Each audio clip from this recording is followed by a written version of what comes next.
Sana inaasahan natin ang patuloy na pagbaba ng temperatura sa mga susunod na araw.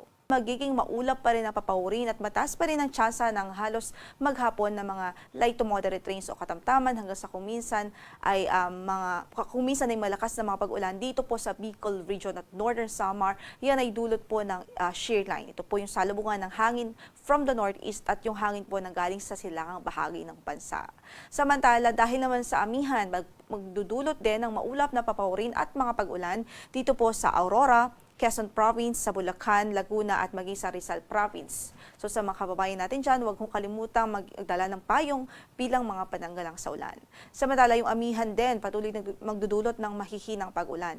Maulap na papaurin at mahihinang pag-ulan sa Cagayan Valley, Cordillera Administrative Region, maging dito po sa Kamaynilaan, at dito po sa natitirang bahagi pa ng Calabarzon area o Calabarzon Region.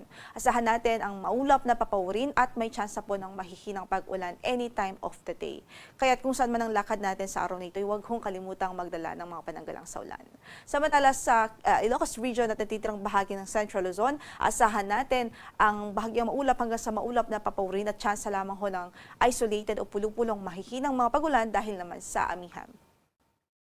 Samantala dito nga po sa natitirang bahagi ng Eastern Visayas, asahan pa rin natin ang maulap na papaurin at mataas po na tsansa ng mga pag-ulan dahil po yan sa epekto ng easterlies. Samantala sa natitirang bahagi pa ng bansa, so dito sa natitirang bahagi ng Visayas, sa buong Mindanao, maging dito sa Mimaropa Region, asahan din natin ang bahagyang maulap hanggang sa maulap na panahon.